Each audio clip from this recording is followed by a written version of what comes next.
Guarden silencio, señorías, por favor. Guarden silencio. Gracias, señor presidente. Señorías, la reforma laboral del Partido Popular está provocando en España una rebaja generalizada del sueldo de los españoles.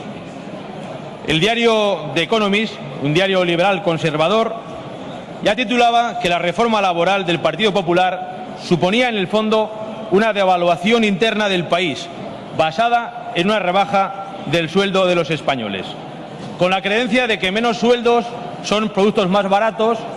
Esto significa más competitividad, Señorías, más capacidad de exportación. Senador Martínez Alda, más un momento. Señorías, si no quieren escuchar la intervención del senador, por favor, cállense o si no salgan del pleno. Muchas gracias. Gracias, señora presidenta. Les decía, y por aquí llegará la recuperación. Y permítame que les diga que esto es un error histórico del Partido Popular, porque intentar que España compita hoy en el mundo a base de mano de obra barata, como los chinos o como los indios, es pan para hoy y hambre para mañana, porque todo lo que ganemos en competitividad a costa de bajar salarios será tan efímero como el tiempo que tarde otro país en hacer esos productos o servicios tan barato o más barato que nosotros. ¿Y entonces qué? ¿Otra rebaja salarial del conjunto del país? No, señorías del Partido Popular. El futuro de España no pasa por devaluarse como país rebajando el sueldo de los españoles.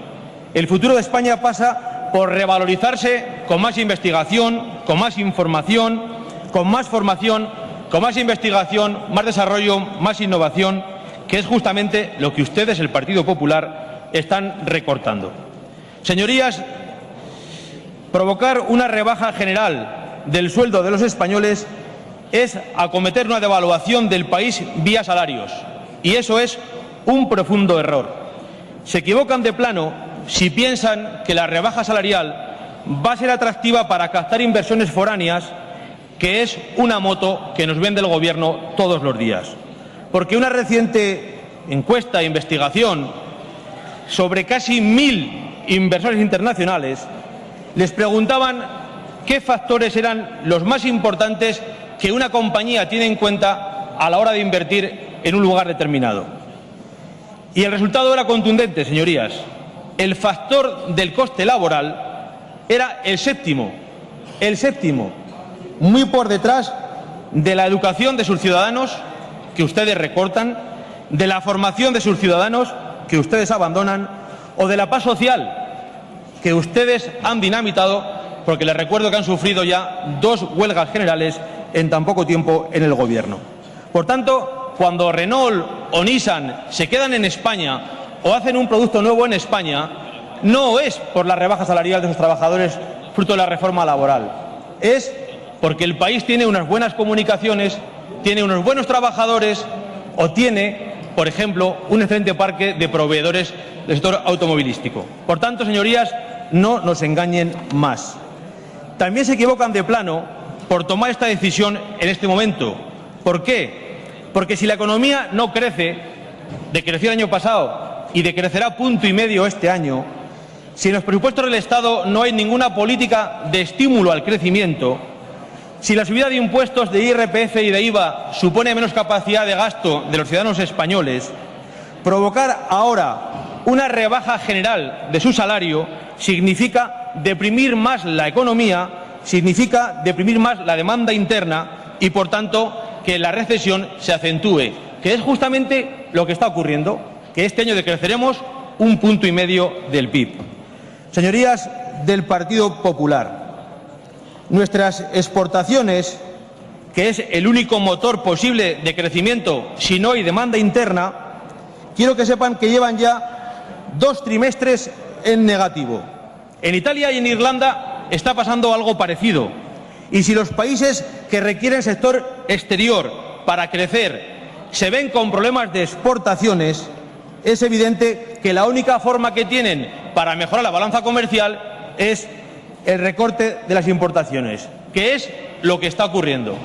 O dicho de otra forma, en España la balanza comercial es positiva no tanto por el incremento de exportaciones, sino por la contracción de las importaciones. Y esta es la verdad, señorías. Con lo cual, la reforma laboral y su rebaja salarial no ha servido para aumentar ni tan siquiera las exportaciones en nuestro país. Señor presidente, señorías, llegados a este punto, conviene hacerse una serie de preguntas y reflexiones para poner blanco sobre negro. Primera pregunta. ¿España es un país caro? ¿Sí o no? Y la respuesta es rotundamente no. Se lo dije ya en varias ocasiones. España tenía en el año 2011 un coste laboral por hora de 20,6 euros. La media europea a 27, 23,1. La media europea a 17, 27,6. Solo hay 3 países más baratos que España. Se lo dije, que son Polonia, que son Portugal y Grecia. Por tanto, primera cuestión, España no es un país caro. Por si fuera poco, un reciente informe de ADECO viene a decir que el sueldo medio español está por debajo inclusive del de Irlanda y del de Chipre, 2 países rescatados, y el sueldo español ya está por debajo del de Chipre y del de Irlanda. Es un informe de tan solo hace una semana. Por tanto, señorías, primera cuestión a dejar clara. España no es un país caro. Y si no es un país caro, ¿por qué ustedes provocan de forma intencionada una rebaja salarial? En segundo lugar, ¿esta rebaja salarial, esta decisión, ha servido para crear empleo? ¿Sí o no? No, rotundamente no. Y el certificado es la EPA del primer trimestre del año 2013. Ya veremos la segunda. La EPA del primer trimestre nos viene a decir que en España tenemos 6.202.700 parados. Es decir, casi un parado más, casi 1 millón de parados más que hace un año. Y la cifra no ha llegado más alta por 2 fenómenos que han coincidido en el tiempo. El abandono de España de muchos inmigrantes que ya no tienen aquí oportunidades y el exilio forzoso de muchos jóvenes españoles que se marchan a trabajar fuera de nuestro país. Si no, esa cifra récord todavía sería mayor, señorías. Tenemos una tasa de paro del 27,16%, 5 puntos más que cuando llegó al Gobierno el Partido Popular y, sin duda, la más alta de nuestra historia.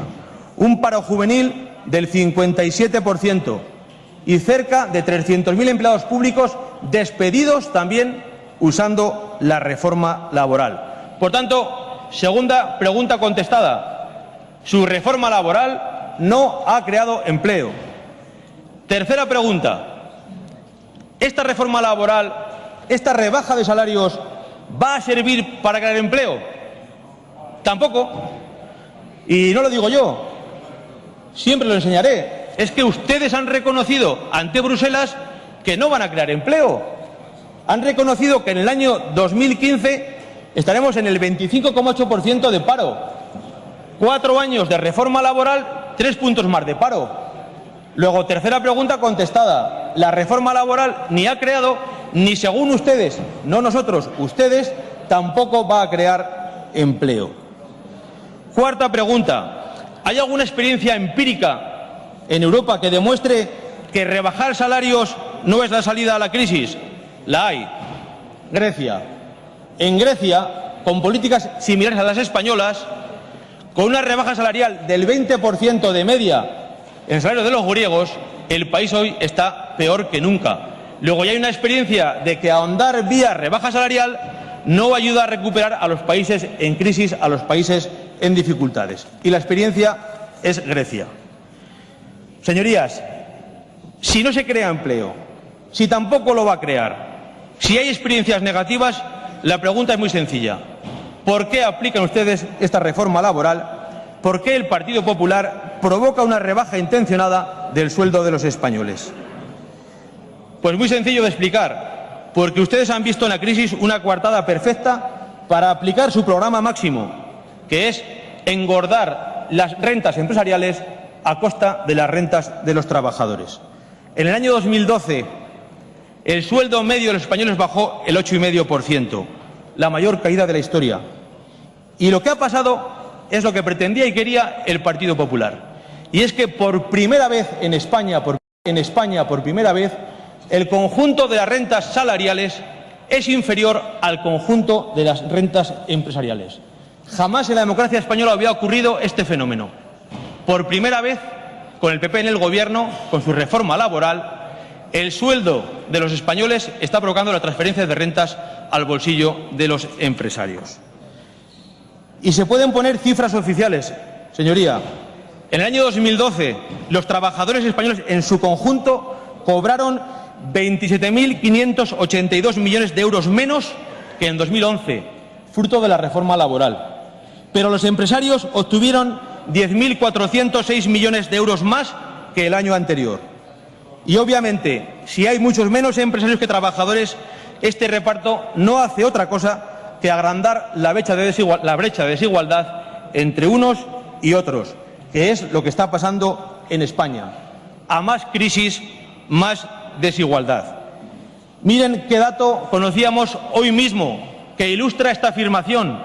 El número de millonarios crece en España un 5,4% en el año 2012. Esta es la radiografía de su reforma laboral, señores del Partido Popular. Y cabe preguntarse, ¿esto es un fenómeno global? ¿Esto también pasa en Europa? Pues rotundamente no. Esto solo pasa en España. Según Eurostat, en Europa 27, el conjunto de las rentas empresariales supone el 38,3%. Las otras, las salariales, el 49,5%. En la Europa 15, en la Europa más rica, el 37,4% las rentas empresariales, el 50,4% las salariales. Es decir, la Europa más rica es la Europa más justa. España, en cambio, las rentas salariales 44,6%, las rentas empresariales, por primera vez con ustedes, el 46,1%. Es más, según Eurostat y su último informe, el incremento salarial superó el 3% en países como Austria, Finlandia, Suecia o Alemania. Y entonces yo me pregunto, y les pregunto a ustedes, señorías, ¿por qué Alemania no se aplica a sí misma lo que le exige a España? ¿Por qué hacen en Alemania lo contrario de lo que nos impone a los españoles? Si tan buena es la austeridad, ¿por qué no se la aplican los alemanes en sus salarios y se rebajan sus salarios? Señorías del Partido Popular, les hago una pregunta. Si nos gusta fijarnos en los países más avanzados, hagámoslo en todo. Y hoy, las economías más avanzadas de Europa, Alemania, Francia, Reino Unido, Bélgica, Holanda, Dinamarca o Finlandia, presentan un reparto de las rentas donde predominan las rentas del trabajo sobre el capital. ¿Y por qué esto no ocurre aquí? ¿Nos lo pueden explicar, señorías del Partido Popular? Voy concluyendo, señora presidenta. Señora presidenta, señorías, así no salimos. Solo con recortes y rebaja de sueldos no salimos. Y si salimos, me atrevo a aventurar que será una salida en falso. Una salida efímera, porque falta un patrón de crecimiento robusto. ¿Alguien se ha pensado a parar cómo superó Estados Unidos el crack del 29? ¿Alguien se ha parado a pensar cómo se actuó ante una crisis todavía menos importante que esta, pero la más importante hasta esta? Pues justamente por la vía contraria. Estados Unidos llegó a la conclusión de que en su país trabajaba poca gente y ganaba poco dinero, y tomó dos decisiones, el famoso New Deal, que puestas en conjunción permitieron la recuperación de la economía norteamericana y por ende la economía internacional, que fue repartir más el tiempo de trabajo y aumentar el sueldo de los trabajadores. Más gente trabajando y con más dinero para poder consumir fue lo que hizo a Estados Unidos y a la economía internacional despegar y volver a crecer. Por tanto, señorías del Partido Popular, así no salimos. Hacen falta medidas expansivas que estimulen la economía y el empleo. Hace falta reorientar los beneficios empresariales que han aumentado hacia la inversión y hacia el empleo. Hace falta una apuesta decidida por actividades de mayor valor añadido. Y hace falta abandonar, y es lo que les pido, la vía de la rebaja salarial por injusta y, sobre todo, por inútil. Porque hasta la OIT, en su último informe de la semana pasada, la OIT, cuando habla de España, recomienda a España, o mejor, desaconseja a España ahondar en la devaluación salarial del país. Señorías, esto es, a juicio del Partido Socialista, lo que el país tiene que hacer. Lo que no tiene que hacer es lo que hace una hora acaba de poner encima de la mesa de nuevo el Fondo Monetario Internacional, que acaba de decir a los españoles que hagan más esfuerzos en la reforma laboral para despedir más barato y para bajar más el sueldo de los españoles. Dígale al FMI que esto ya lo hicimos hace un año. Señoría, por favor, vaya finalizando. Concluyo, señor presidente, y hoy lo que hay en España es 1 millón de parados más y la gente mucho más pobre. Muchas gracias, señor presidente. Gracias, senador Martínez.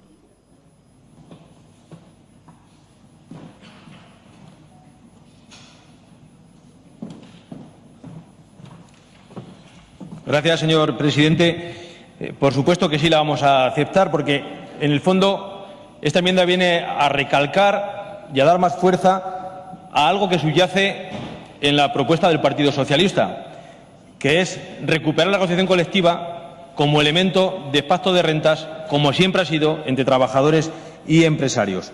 Por tanto, no hay ningún problema en aceptar esta propuesta del Grupo Mixto, porque viene a decir que se deroguen aquellos elementos que permiten, en el fondo, dinamitar la negociación colectiva.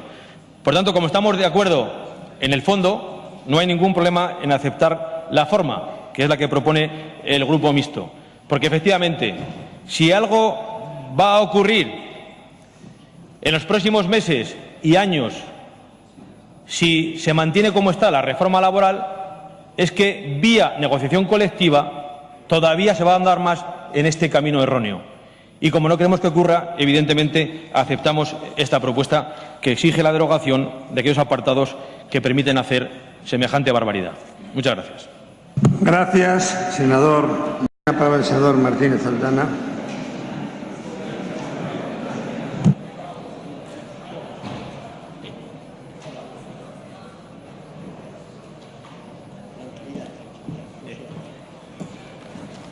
Gracias, señor presidente. Señora Peris, yo no he hecho un discurso del siglo XIX. Le he dado datos del 2013, todos ellos. Es el discurso de la actualidad. Y usted no ha rebatido ni uno solo. ¿Es acaso mentira que hay 1 millón de parados más? ¿Es acaso mentira que la rebaja media del sueldo ha sido 8,5% el año pasado? ¿Es acaso mentira que por primera vez el aporte de la renta empresarial supera la renta salarial? ¿Qué es mentira de mi discurso, señora Peris? Ninguno. Son datos de su gestión, del 2012 y del 2013. La realidad que vive y sobrevive nuestro país. Porque al siglo XIX no. A antes del XIX nos llevan las políticas del Partido Popular. Sus políticas, su reforma laboral, nos lleva a antes de la Revolución Francesa. Sí, sí, sí. Ustedes quieren trabajadores desprotegidos y sin derechos. Y eso sí que es ir al siglo XVI, no al XIX, al XVI. Al XVI. Y mire, no engañen más a los españoles, porque ustedes dicen, no, la rebaja salarial ha permitido que vía negociación se mantengan los empleos. Falso. Hoy hay rebaja salarial, que es verdad, y hay 1 millón de parados más, que es verdad. Luego es falso lo que ustedes dicen. La rebaja salarial solo perjudica a los trabajadores y no mantiene empleos. Tenemos 1 millón de parados más, señora Peris. Porque mire, en el mundo hay 2 formas de competir. 2 formas.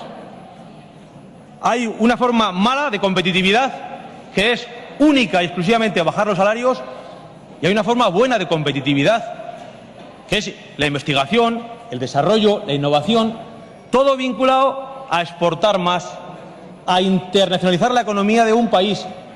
Y ustedes, pudiendo elegir entre la competitividad buena y la mala, han elegido la competitividad mala, la fácil, la de rebajar el sueldo de los trabajadores españoles, de la inmensa mayoría de los trabajadores españoles. Miren, la semana pasada, toda la comunidad científica e investigadora de España, toda, le dijo al Gobierno del Partido Popular que por aquí no. Es más, voy a leer lo que textualmente dice el documento que el propio Gobierno envió a Bruselas en el mes de abril del 2013. Decía el Programa Nacional de Reformas que, entre comillas, La investigación y el desarrollo y la innovación tecnológica son el motor de un modelo de crecimiento sostenible, competitivo y de alta calidad. Además, este sector es clave en la creación de empleo, en la mejora de la productividad y en la cohesión social. Por tanto, la inversión en I+D+I debe ser una prioridad de las políticas de gasto público. Eso hizo el Gobierno de España. Y luego va a la realidad y recortan el 40% en 2012 o más del 15% en el 2013. Pero ¿no se dan cuenta, señorías, que están cargándose el país? ¿No se dan cuenta de que la gente más preparada, más formada, se marcha fuera de España por falta de oportunidades y pone su conocimiento al servicio de otros países? ¿Ustedes no ven que el futuro de España pasa porque la gente más capacitada se quede en España al servicio del país, al servicio de España? Esa es la buena competitividad. Ese es el camino de futuro para el país. Porque miren, ni yo ni mi grupo quiere que ocurran casos como recientemente hemos conocido, que el mejor joven físico del mundo no pueda llevar adelante sus proyectos en España, o que una joven investigadora española, despedida por los recortes de la Comunidad Valenciana, sea copartícipe de un proyecto de investigación puntero en el mundo, en Estados Unidos, con el descubrimiento de la clonación humana. Por eso no queremos ese camino, no queremos la devaluación del país. Señores del Partido Popular, ustedes han impuesto la rebaja de salarios, la han impuesto, y se equivocan de plano, porque además de lo que antes comentaba, hay múltiples efectos colaterales. El primero, menos recaudación por IRPF y por IVA, lo que significa más déficit público y la coartada perfecta para el recorte en el gasto social. Rebajar salarios es menos IRPF y es menos IVA. 2, menos recaudación para las pensiones. Lo dije aquí en un debate. La rebaja salarial del año pasado supuso la merma de 4.000 millones de euros de aportaciones a la Seguridad Social vía rebaja salarial. Una nómina menor significa menos aportación. El año pasado 4.000 millones de euros menos. ¿Sabe qué significó eso? Que el Gobierno no pudiera actualizar las pensiones como se había comprometido. Segundo año colateral. Tercero, hay más morosidad bancaria. La gente tiene más dificultades para devolver los préstamos.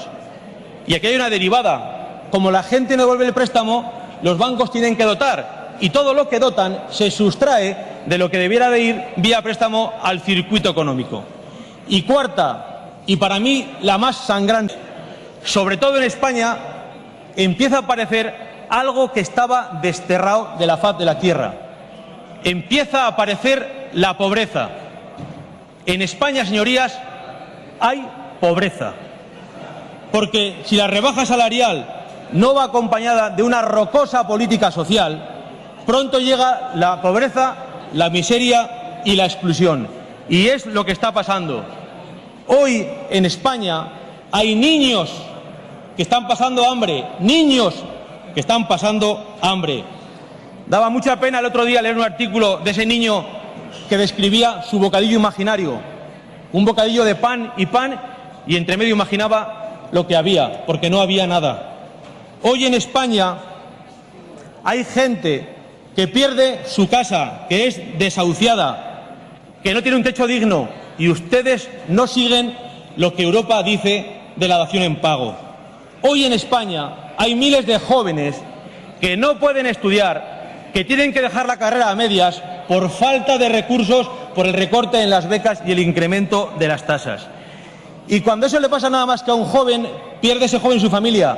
Pero cuando le pasa a miles de jóvenes, quien pierde es todo un país, porque pierde una generación entera y pierde el futuro de todo el país, señores del Partido Popular. Señor presidente, señorías, su política de rebaja de sueldos no nos va a sacar de la crisis económica. Pero les aseguro y les adelanto, sí nos va a meter y de lleno en una profunda crisis social. Porque sin un plan contra la pobreza, como ha propuesto el Partido Socialista, de 1.000 millones de euros, demorando por meses el plan contra la pobreza infantil, no aceptando la dación en pago, recortando las becas, recortando las prestaciones por desempleo y el subsidio para la gente mayor, o con una tasa de cobertura de paro de tan solo el 61%, el conflicto social que emerge desde la pobreza, la miseria y la exclusión social, más pronto que tarde está servido. Y señorías, se lo digo aquí y de frente, ¿cómo es posible que el mismo partido que provoca una rebaja salarial de aquellos que tienen solo una nómina esté dirigido por dirigentes que cobran sobresueldos? ¿Cómo es posible que mientras que a la gente normal y corriente se rebaja el sueldo, tengamos que leer hoy que más de 40 altos cargos del Partido Popular se han repartido 22 millones de euros y a la cabeza del reparto el presidente del Gobierno de España, el señor Rajoy? ¿Cómo es posible, señorías?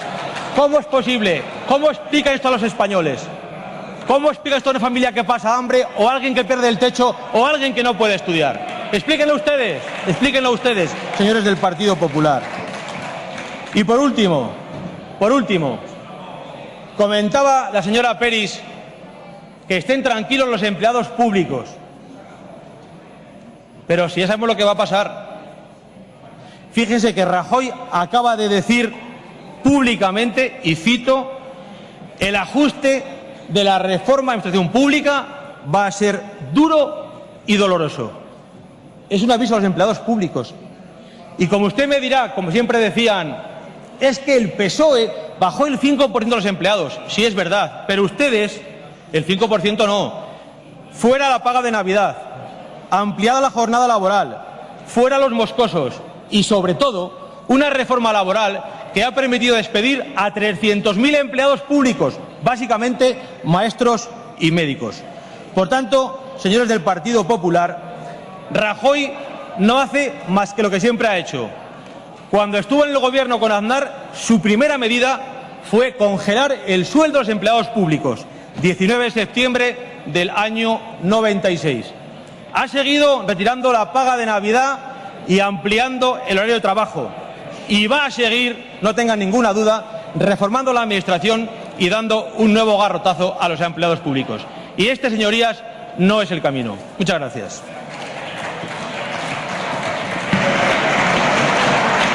La moción del Grupo Parlamentario Socialista con la incorporación de la enmienda aceptada del Grupo Parlamentario Mixto. Comienza la votación.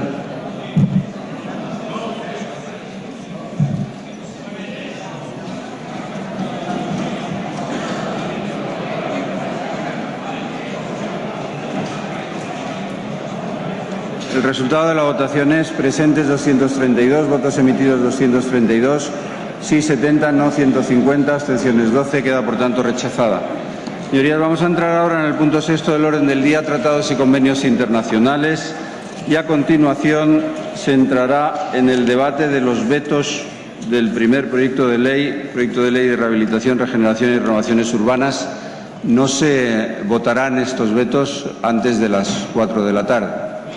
Se lo digo a efectos de horario y de agenda. Punto sexto del orden del día, tratados y convenios internacionales, dictámenes